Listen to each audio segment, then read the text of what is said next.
Passa 1 ano, passa 2 anos, passa 10 anos e Abraão esperando no Senhor. Porém, Sara não é muito paciente, irmã, você sabe disso. A irmã às vezes não é muito paciente. Nota que quando você pede para um homem, olha, faz alguma coisa para mim, a gente tem aquele costume maravilhoso de dizer, já faço. E aí vocês têm que ficar lembrando a gente, né? A cada 10 minutos, não vai fazer, não vai fazer. E a gente diz, a gente vai, calma, espera. Demora, mas a gente faz. Isso é por conta da nossa paciência, é herança abrâmica. Mas a mulher não, meu irmão. A mulher, se ela pede para o marido não faz, ela insiste, o marido não faz, ela vai e faz. E geralmente quando faz, se fica bom, ela olha e diz, viu, ficou melhor do que você. E se não dá certo, ela fala, eu fiz, não deu certo por tua culpa. Mas o homem é paciente. Por quê? Porque enquanto não tem prova, irmã, o homem espera. Note que Abraão não tinha prova, então ele esperava. Abraão não tinha nenhum tipo de fardo nas costas, então ele esperava. Porém, Sara não. Sara falou, cadê o filho? Não vem, não vem. Sara foi vendo os dias, irmã, a estarem se passando, a se enrolar durante o tempo. Ela foi falando, eu estou ficando velha, estou ficando cansada, o meu útero já não está mais para gerar. Às vezes nós recebemos de Deus uma palavra para a nossa vida, uma condição profética, aí o homem diz, não, Deus vai fazer, vamos aguardar, e a mulher fala, mas está demorando, mas Deus tem uma palavra para você essa noite, dizendo, aquilo que eu te prometi eu não esqueci, eu ainda vou fazer cumprir, aquilo que eu prometi ainda para a igreja, Deus não esqueceu. Deus está dizendo, Ramandaste cantaramandá, é grande as coisas que Deus tem para este ministério, basta termos o que? A paciência de Abraão, mas perseverarmos como Sara. Irmão, qual é a diferença? A diferença é que enquanto não tinha luta, Abraão estava esperando, porém quando veio a luta, acabou a paciência. O homem é assim, irmão. Enquanto não tem luta, o irmão está lá, de boa, tranquilo. Não tem luta, não tem vento soprando, né, irmão? A gente espera. Primeiro vento, o homem já começa a desesperar. Primeiro vento, o homem já começa a falar, não vai dar certo, eu acho que isso aqui já não é desse jeito, eu acho que não era nem Deus que falou. Vamos sair daqui, vamos para lá. Porém, quando tem luta, a mulher, ela é perseverante. O que é perseverar, irmão? Ela é olhar a situação, é olhar a condição do tempo e falar assim, não foi Deus que prometeu, então vamos para o joelho que Ele resolve. Não foi Deus que prometeu, vamos para a oração que dá certo. Não foi Deus que prometeu, mas está vindo luta, é com luta que se tem vitória, é com luta que se tem a garantia da certeza de que Deus vai fazer dar certo. É isso que é perseverar, irmão, é continuar com fé. É olhar toda a adversidade contrária, tudo aquilo que te empurra para trás, mas você olhar e dizer, não, a condição é que Deus prometeu, então eu vou para frente. O que nos desanima no dia a dia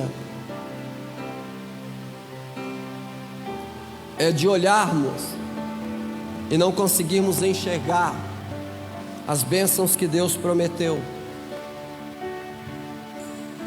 E aí nós temos um hábito muito feio, que durante a caminhada nós abaixamos a cabeça. E aí a única coisa que você consegue enxergar são os seus pés caminhando. E aí, de tão desanimado que às vezes nós ficamos, a gente começa a dizer, eu acho que não foi bem assim que Deus prometeu. Eu acho que não é bem desse jeito que Deus tinha falado. Nós começamos a colocar dúvidas na certeza que Deus já falou. Só que aí quando você estiver desanimada, minha irmã, meu irmão, faça 2 coisas bem simples. Primeiro, olhe para frente. Por que olhar para frente, meu irmão? Porque é para lá que você vai. O alvo está na sua frente. Mas se você não conseguir enxergar o seu alvo na frente, olha para trás. Porque você vai ver que você já caminhou muito para desistir até agora. Porque você vai ver que os seus pés já estão cansados, mas o irmão pregou sobre o deserto aqui. Às vezes o deserto ele é caustigante, às vezes o deserto ele é cansativo. Mas a verdade é que você entra no deserto só até na metade. Da metade para frente você não entra, você sai do deserto. E Deus está dizendo: eu já estou tirando muita gente do deserto. O ano de 2024 você já vai começar a contemplar a grandeza de Deus na tua vida. Por quê? Porque o deserto foi forte em 2022, o deserto foi grande em 2023, mas agora você está saindo do deserto. Deus está dizendo: você já começa a sentir a brisa suave, você já começa a sentir a sombra das árvores. Deus está dizendo: 2024 é ano de você sair do deserto aonde você estava. Perseverar, irmão, é continuar com fé. E na doutrina, irmão, isso é incrível. Por quê? Porque quando nós falamos de doutrina, nós logo pensamos numa coleção, numa coletânea, por assim dizer, de orientações, numa quantidade de informações que nós temos que ter, para que nós possamos nos manter fiéis ao propósito aonde nós estamos. Simplificando, doutrina: obedeça aquilo para o qual o Senhor te chamou. Se Deus te colocou nessa igreja, se Deus te colocou assentado nesses bancos maravilhosos, a primeira coisa que você deve fazer é seguir o regimento da igreja, é seguir a ordenança ao qual o pastor implantou para a sua vida. Seguir a doutrina é manter-se numa direção aonde todos possam ser guiados ou levados para o mesmo lado. Imagina só, irmãos, eu venho de uma linhagem de um povo que morou na roça há muito tempo. E na roça nós tínhamos aquilo que nós chamamos de junta de boi. E na junta de boi, o que nós fazíamos? Nós tínhamos uma ideia totalmente ao contrário. Você pegava um boi bom, colocava ele a par de um boi ruim, e aí junto na junta de boi ali, naquela canga, o boi bom puxava o boi ruim. E aí a gente pensava o que? Não, o boi ruim ele vai ter que ser levado pelo bom até o ponto que ele vai ter que fazer o quê? Ele vai ter que se tocar, que ele vai ter que andar junto. Mas não era, irmão. Por quê? Porque quando você coloca um bom para andar com o ruim, o bom não faz nada, o ruim não faz nada e o bom faz todo o peso. Quando você coloca um ruim para andar com o ruim não aprende, o bom desanima. Ou seja, o boi ruim ensinava o bom a ficar ruim. Aí o meu avô, muito sábio, ele falou assim: pega o boi ruim e coloca ele no final da junta. Eram 4 bois, então a gente colocava ele no último. E lá no final, o que você faz? Você deixa ele com uma vara, como se fosse um cambão. E aquele cambão fica só de um lado. Por quê? Porque toda vez que ele tentar fazer força para um lado, aquele outro lado vai bater na costela. Irmãos, na época eu não entendia. Mas depois, analisando as doutrinas da igreja primitiva, as doutrinas da Bíblia, eu vi que é dessa forma que Deus age com a gente. Deus, ele nos coloca em posições, em condicionamentos, para quê? Para que nós possamos entender que Ele é único e suficiente na nossa vida. Ele nos coloca em condições aonde nós temos que observar que às vezes nós dávamos muito valor para que o homem falava. Nós dávamos muito valor para aquilo que os outros prometiam para a gente, e a gente fazia de tudo para que aquilo desse certo. Mas damos muito pouco para Deus. Uma das perguntas que o Senhor me fez é: se você acordasse amanhã somente com aquilo que você agradeceu hoje, com o que você acordaria amanhã? Se você buscasse a Deus, agradecendo a Ele todos os dias, e Deus te recompensasse a você com essa mesma ênfase que você busca Ele, será que a bênção seria rápida na sua vida?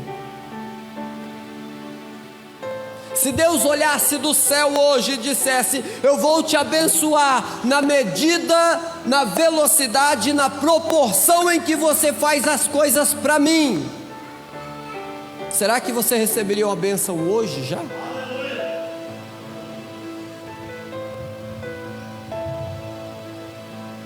Se Deus olhasse do céu e dissesse assim: se eu te trouxer para cá, você vai seguir o regimento do céu, da mesma forma que você segue o regimento na igreja onde eu te coloquei? Ou será que quando você chegasse no céu você diria para Deus: olha, Senhor, eu não gostei dessa rua, ela está muito curvada, não dá para ser assim. Ó Senhor, eu não gostei da iluminação dessa igreja, ela podia ser diferente. Às vezes nós somos peritos em achar defeito naquilo que não nos agrada, mas somos faltosos em agradecer a Deus naquilo que Ele tem nos dado. Não faz muito tempo nós passamos por uma condição onde as portas das nossas igrejas não poderiam nem ser abertas. Não faz muito tempo você na sua casa dizia: Senhor, abre a porta da igreja, porque eu quero abraçar o irmão, quero abraçar a irmã, que há muito tempo eu não vejo. E quando vem na igreja, nós fazemos o quê? Nós sentamos, nos calamos e não agradecemos aquele que nos dá a alegria de estarmos todos os dias vivos. Nós somos peritos em questionar. Afinal de contas, se não está bom para mim, vou procurar onde está bom. Afinal de contas, se essa igreja não me favorece, vou procurar uma que me favorece. Afinal de contas, se o pastor da igreja não olhar para mim, não puxar, perdão com a palavra, não puxar o meu saco todos os dias, vou buscar uma igreja onde o pastor faça isso. Aí Deus no céu olhando e dizendo: filho, filha, preste atenção, eu te chamei foi para me adorar, não foi para ser adorado. Eu te chamei foi para me louvar, não foi para ser louvado. Eu te chamei foi para vir morar comigo no céu, não é para fazer acampamento no deserto que é terra. A primeira coisa, irmãos, para que nós possamos entrar 2024 bem, é agradecermos a Deus esse ambiente tão maravilhoso que Ele nos deu para cultuar o nome dEle. Embaixo desse ambiente tão maravilhoso, agradecemos a Deus as regras que regem, que ministram, que orquestram o condicionamento dessa igreja. Não cabe a nós questionarmos se é certo ou não é. Cabe a nós seguirmos o que é certo. Porque hoje você olha muita igreja, hoje você olha muito lugar aonde dizem adorar a Deus, que estão fazendo o que dá certo. Afinal de contas, irmão, beber uma cerveja escondido do pastor dá certo. Eu fui ministrar uma vez numa igreja onde o pastor olhou para mim e disse assim: irmão Web, pode ficar tranquilo, eu tenho um acordo com o diabo, ele não me incomoda e eu não incomodo ele. Aí eu falei: então o senhor chamou o cidadão errado para pregar, porque eu e ele não tem acordo nenhum, nosso negócio é meio que... Porém, vamos fazer aquilo que dá certo. Por quê? Porque fazer o que dá certo, irmão, atrai as pessoas para a igreja. Fazer o que dá certo enche a igreja de pessoas. Fazer o que dá certo faz com que esses bancos estejam lotados. Porém, fazer o que dá certo não garante a tua ida para o céu, porque Deus não te chamou para fazer o que dá certo, Deus te chamou para fazer o que é certo aqui na terra. E nem sempre, irmão, fazer o que é certo enche a igreja. Nem sempre fazer o que é certo atrai multidões. Só que uma coisa eu te garanto, que fazer o que é certo garante a você a entrada no céu. Segundo, comunhão. A palavra comunhão, ela tem uma origem grega, konos, que significa comum. E derivando da palavra konos, de comum, saiu então a palavra chamada koinonia, comunhão, estar junto, fazer parte, ser unido. A palavra comunhão, olhando para ela, na etimologia da palavra, já é algo maravilhoso. A Bíblia vai relatar aonde o próprio Cristo diz: se andarem na luz, como na luz Ele está, terás comunhão uns com os outros. Comunhão, irmão, é aquilo que te liga ao irmão que está próximo de você. Ter comunhão com o irmão, ter koinonia com o irmão, é sentir dele aquilo que você está sentindo e ele sentir também junto com você. Ter comunhão é ter empatia pelaquele que está junto contigo. Porém, estar junto, irmão, estar junto nem sempre significa ter comunhão. Presta atenção, você de manhã cedo, você acorda todas as manhãs, você pega um ônibus para ir para o seu trabalho, você está junto com o povo, mas você não tem comunhão com eles. Afinal de contas, você não conhece todo mundo que está no ônibus com você. Você trabalha em uma empresa onde tem possivelmente 1.000 a 2.000 funcionários. Você pode ser que você conheçam todos, mas você não tem comunhão com todos. Ter comunhão é estar ligado com a pessoa, mesmo não estando próximo de você, você ainda sente por ele. Por exemplo, o meu pé está longe da minha cabeça, duas extremidades opostas. Porém, se o meu pé, num determinado dia, encontra a quina da parede, o meu corpo vai sentir, a minha cabeça vai sentir. Por mais que você esteja longe, ter comunhão é aquilo que te atrai empatia pela pessoa. Às vezes você conhece alguém que mora fora do país ou fora do estado. Ele vem sofrer uma falta, uma perca de alguém da família. Você olha e começa a chorar porque você sente a perca dele. Isso é ter comunhão. Isso é ter empatia pela pessoa. Isso é doer-se por ela. Ter comunhão, que a Bíblia fala, é você olhar para a pessoa que está do seu lado e buscar nela, sentir nela a necessidade que ela tem. O problema é que às vezes, irmãos, nós não somos faltos e faltosos nisso. Às vezes nós gostamos muito de estar perto das pessoas mais prósperas e não próximas. Às vezes nós queremos estar mais próximos das pessoas que parece que nos fazem mais bem, quando na verdade não é que o outro te faz mal, é que não tem ninguém para estar do lado dele, para conversar com ele. Às vezes muitos se acham importantes demais, pastor Paulo, para estar em certos ambientes. Ou seja, eu tenho 1.000 seguidores não sei aonde, tenho 10.000 não sei o que lá, eu tenho várias pessoas que me acompanham no Twitter, no Facebook, eu sei lá onde que for. Para mim ministrar numa igreja tem que ter mais de 1.000 participantes. Ou seja, isso não é ter comunhão, isso é ter fama.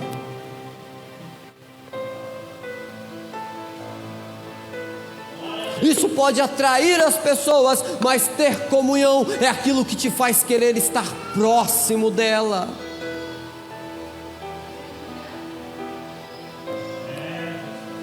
A Bíblia vai relatar a história de um homem chamado Jairo. E quando Jairo está passando em meio à multidão, o povo abre a multidão para que Jairo passe. E ao Jairo passar pela multidão, ela se fecha. Por quê? Porque todos queriam tocar em Jesus. Todos queriam estar próximos a Jesus, a ponto do próprio Jesus falar assim: alguém me tocou. E alguém disse a ele, interpola ele dizendo: mas mestre, grande é a multidão, pois muitos são os que te apertam e te oprimem. Ele diz: mas de mim saiu virtude. Ou seja, ter comunhão com o Espírito Santo é tirar dele uma virtude maravilhosa, é tirar dele uma graça grandiosa, que faz com que as pessoas queiram estar do seu lado. Ter comunhão com Deus é aquilo que mais nos fortalece no nosso dia a dia. Ter comunhão com Deus é aquilo que enriquece o nosso dia a dia. Ter comunhão com Deus é aquilo que garante a nossa vida dia após dia, sorrindo mesmo estando passando por dificuldade. Ter comunhão com Deus é poder sentir o abraço dele quando parece que todos nos rejeitam. Ter comunhão com Deus é saber que você vai vencer, mesmo quando todos lutam contra você. Ter comunhão com Deus é aquilo que o próprio Jesus disse em João 17: Pai, glorifica. É aquela comunhão onde Jesus disse: eu e o Senhor somos um, assim como eles são um comigo.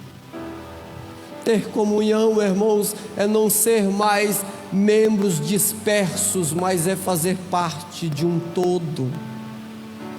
Ter comunhão é fazer parte de um corpo glorificado, que é o corpo de Cristo. Afinal de contas, o que seria um tijolo fora da parede? O que, pastor Paulo Zang, seria um dedo fora da mão? Ou o que é pior, o que seria uma perna fora do corpo? Tem muita gente que diz: eu não preciso estar no meio da igreja, afinal de contas eu posso comungar em casa, eu posso congregar na minha casa, eu sozinho sou suficiente para ir para o céu. Mas eu te pergunto, o que é um membro fora do corpo? O que seria, irmão, você louvar, adorar a Deus com o violão sem as cordas? Teria o instrumento, saberia tocar, mas não teria condição para que o som saísse. Achar que é autossuficiente, afinal de contas eu vou para a igreja, mas eu não preciso estar no meio dos irmãos, eu não preciso partilhar com os irmãos, eu não preciso ter comunhão com os irmãos. Irmão, isso não te garante nada a não ser uma ida para o inferno. O que te garante a ida para o céu é ter comunhão uns com os outros, é ter comunhão com aquele que está do teu lado, com aquele que está lá fora, aquele que está no teu serviço. Orabastorecan para mandar Orebastirema. O nosso corpo, ele é formado por 235 ossos, acho que é isso, 635, eu não me lembro bem certo agora. O menor deles se encontra no ouvido, e se ele faltar, você não escuta nada. E se você não escuta nada, irmão, acabou. Tiago vai dizer que um dos menores membros do corpo do ser humano é a língua. Se ela te faltar, você não fala. Do que vale esse orgulho, essa jactância que nós temos sobre nós mesmos, se amanhã ou depois Deus resolve tirar de você o fôlego da vida. Essa pele linda, irmã, que você tem, sedosa, macia, tratada com creme do Natura, começa a ficar rígida, ressecada, acinzentada. Esse perfume, irmão, que você usa maravilhoso da Boticário, não vai encobrir o cheiro do que vai emitir o seu corpo sem vida. As pessoas que te amam, que te veneram, as pessoas que estão com você todos os dias, não vão aguentar ficar com você 3 dias em casa. Do que vale seu orgulho? E o que é pior, se você estiver sozinho e estiver em casa e o fôlego de vida faltar, você não pode ir nem ao cemitério a pé, alguém vai ter que te carregar. Nós precisamos uns dos outros. Nós temos que ter comunhão, nós temos que ter empatia um pelo outro, irmão. 2024 está chegando aí, 2024 abriu a porta, nós entramos agora, estamos com um pé dentro de 2024, ainda faltam 11 meses para finalizar o ano e já tem gente desistindo. Já tem gente dizendo que Deus não está se fazendo cumprir aquilo que prometeu. Afinal de contas, Deus prometeu lá em 2020. Mas o que eu tenho para dizer para você é: tenha compaixão, tenha empatia e tenha comunhão com o irmão que está do seu lado, porque sozinho você não vence guerra, sozinho você não é ninguém. A própria Bíblia vai dizer que aonde estiver 2 ou 3 reunidos no meu nome,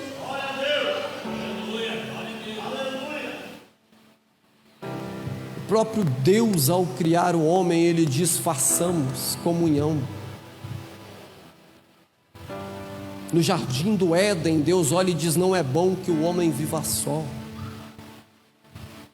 Comunhão. Quando o homem casa com a mulher, a primeira ordenança que a Bíblia dá é: agora não são mais 2, são 1.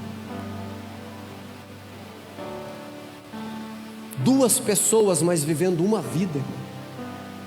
Quando nós viemos para a igreja, Deus não chama as noivas do Cordeiro, não, Ele chama a noiva do Cordeiro. Por quê? Porque só tem um corpo e uma noiva, que somos nós. Só que às vezes nós queremos encontrar, irmão, desculpa para odiar até a igreja vizinha. Me desculpa, eu preciso falar. Porque às vezes nós olhamos e criticamos: mas a outra igreja lá pode isso, a outra igreja lá pode aquilo, a outra igreja lá está fazendo isso, a outra igreja está fazendo aquilo. E Deus no céu dizendo: o tempo que você perde cuidando da vida dos outros, você poderia estar cuidando para que a tua fosse melhor. Você poderia estar cuidando para que a tua igreja fosse melhor. Você poderia estar cuidando para que eu pudesse ministrar em você uma graça maior do que aquela que eu já te coloquei. Não perca tempo, irmão, olhando para os outros. Ganhe tempo olhando para você, o meio aonde você está inserido, a condição aonde você está. Eu fui uma vez em uma igreja e o pastor me fez a seguinte pergunta: irmão, ora para que Deus possa mostrar onde estão as almas, para que eu possa buscar elas para trazer para dentro da igreja. Ele falou: porque dá uma olhada, irmão Web, não tem ninguém na nossa igreja. Uma igreja assim, irmãos, ela tinha bem pouca gente mesmo. E na oração, eu falando com Deus, eu disse: Senhor, o pastor me fez uma pergunta, eu gostaria de ter essa resposta para passar para ele. Aí Deus me disse, irmãos, o Espírito Santo bradou no meu coração dizendo assim: antes de enviar almas para ele, peça para ele aonde estão aquelas que ele perdeu de dentro da igreja. Aonde estão aquelas que ele não foi atrás? E quando eu comecei a falar para ele aquilo que Deus disse, as lágrimas rolaram nos olhos dele. Ele olhou para mim e disse: Heber, eu sei, só que eu tenho algumas irmãs aqui e elas ajudam muito na obra, e se não for do jeito delas, elas não concordam. E aí, como vai chegando umas outras irmãs que são mais novas e vai entrando e querem louvar, então elas não deixam. E aí as irmãs vão saindo. Aí eu falei: pastor, o problema está quando o Senhor chegar no céu. Deus não vai perguntar para elas, porque não foi para elas que Ele colocou a incumbência de cuidar do rebanho, foi para o Senhor. Não foi para elas, foi para ti. Eu falei: e o que é pior de tudo, às vezes quem saiu de dentro da igreja poderia estar trazendo mais, e os que estão aqui estão tirando quem está chegando. Ter comunhão, irmão, ter comunhão é viver junto, dia após dia, com a pessoa que está do seu lado. Meu Deus, não vai dar tempo. Deixa eu só falar o último, não vou ministrar sobre ele, só vou falar. No partir do pão e nas orações. Eu disse que não ia dar tempo.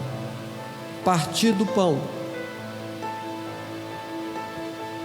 A igreja primitiva, ela não trabalhava na igualdade, ela trabalhava na equidade, irmão.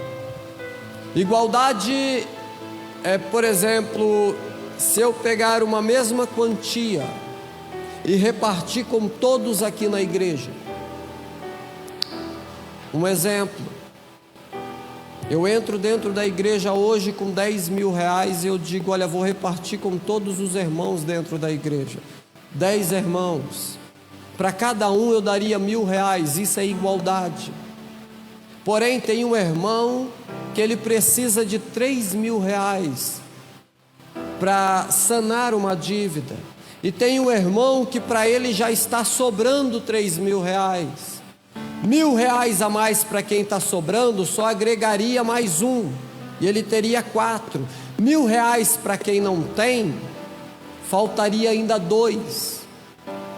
Equidade é eu pegar a mesma quantidade de dinheiro e distribuir para cada um, mas na medida da necessidade de cada um deles. Ou seja, quem precisava de 3.000 teria 3.000, e quem não precisasse de nada não teria nada. Glória a Deus, Deus já estaria suprindo, e aqueles que fosse precisando, Deus ia colocando. Ou seja, andar na equidade é andar no nivelamento de Deus. Dentro da igreja primitiva, ninguém era maior do que ninguém, ninguém era melhor do que ninguém, ninguém podia mais do que ninguém. Não, todos eram iguais, todos eram unidos, todos eram juntos, todos eram comuns, e todos tinham para dar, e dar em abundância para quem precisasse.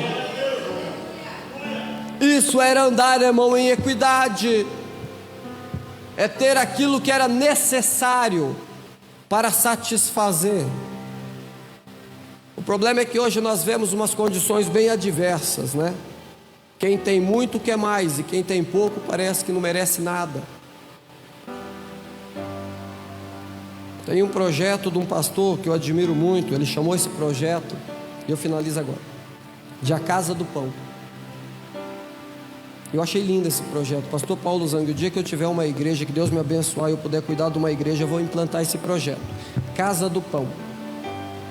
Você traz o que tem em casa e coloca num quarto, e quem precisa vem e pega e leva. Se você precisa, você vem e pega, faz a feira e leva. Mas se você não precisa, que Deus está te abençoando, você traz e deposita e deixa para quem precisa. Isso é viver em comunhão, isso é trabalhar na equidade. Por que eu vi isso? Porque ele deu um testemunho de um menino, e esse menino disse que ele tinha 8 anos, que quando ele completasse uma certa idade, ele não seria mais crente, não queria ser crente. Ele falou: afinal de contas, o meu pai fala que nós somos filhos do dono do ouro e da prata, mas eu não tenho o calçado para ir na escola, Eu não tenho uniforme para ir na escola. E meu pai é o pastor da igreja, ele dizendo: eu não tenho material da escola para estudar. O filho do vereador tem, o filho do prefeito tem, o filho do policial tem, e eles não são crentes. Aí o pastor Josué Brandão disse que olhou e falou assim: pega o pai do menino, traz ele para perto de nós, vamos manter essa família. Porque se Deus tem dado abundância para a tua vida, irmão, glorifica Ele, honra Ele. Mas o mais importante, pede a Ele para que Ele tem dado em abundância para você. Porque de repente tem alguém que está precisando muito mais do que você. Tem alguém que está precisando muito mais do que aquilo que você tem. Presta atenção nisso que eu preciso falar para você. Às vezes Deus entrega uma bênção na nossa mão, e aí nós fazemos assim, pastor Paulo Zan, nós abraçamos a bênção e fechamos a mão. E aí do céu Deus derramando bênção e você com a mão fechada. E aí as bênçãos batendo em cima da sua mão, escorrendo para o lado, e você só com aquela bencinha que Deus te deu.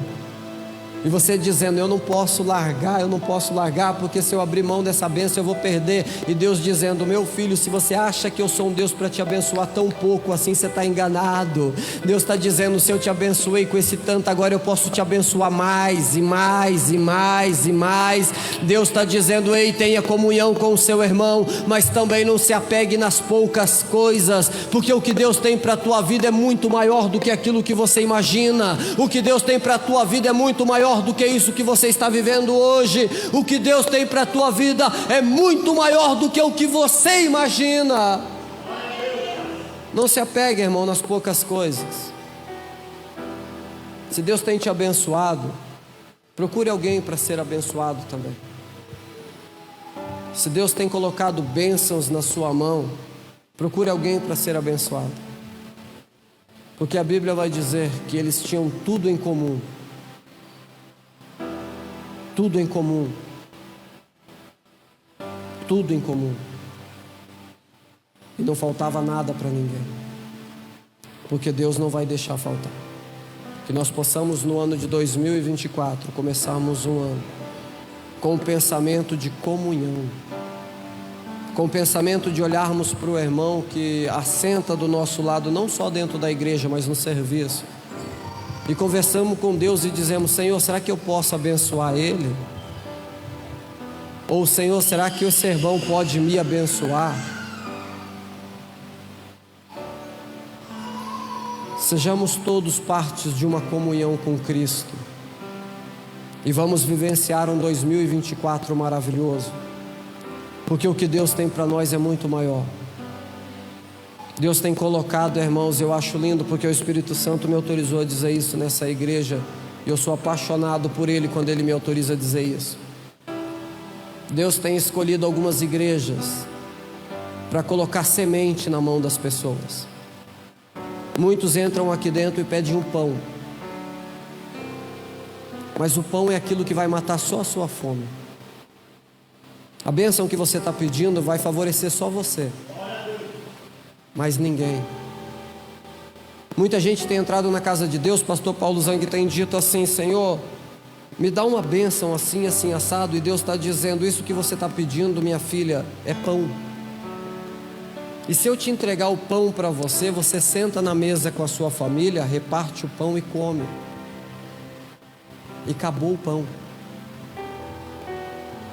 Mas o que eu tenho para a tua vida é semente. Por que semente? Porque ela você vai jogar no chão, você vai plantar, e dessa semente vai nascer, e você vai colher, e vai fazer farinha, e vai fazer pães, irmão. Não é um, são vários. Esse é o mistério dos 12 cestos cheios. Esse é o mistério da partilha de Cristo. Cada irmão que estava ali entendeu que quando Jesus está na frente, Ele multiplica as coisas. Quando Jesus coloca a semente na tua mão, é para você plantar, para que ela venha frutificar. Olha que coisa linda, quando eles terminaram a partilha do pão, a Bíblia vai dizer que sobrou 12 cestos cheios, mas a Bíblia não vai dizer aonde foram esses 12 cestos. Afinal de contas, a Bíblia diz que eles entraram no barco e partiram para o outro lado. Mas alguém ficou com esses 12 cestos. O mistério dos 12 cestos, irmão, é que quando o Senhor partilhou, não foi para você, foi para quem estava ali e precisava. Deus está dizendo: eu vou te colocar você no meio do milagre. Você vai participar do milagre, mas vai ser para abençoar as pessoas que estão próximos a você. Eu quero usar você de canal de bênção na cidade de Cascavel. Eu quero usar as tuas mãos na cidade de Cascavel para abençoar as famílias que precisam. Eu quero usar você na cidade de Cascavel para ser um mantenedor em alguém que está necessitado de uma bênção. Deus quer ungir as tuas mãos para que quando você puder levantar elas bem alto, Cascavel possa ver a glória de Deus saindo de você, diz o Senhor. Seja uma bênção, seja um mantenedor de Deus, e que Deus os abençoe, em nome de Jesus.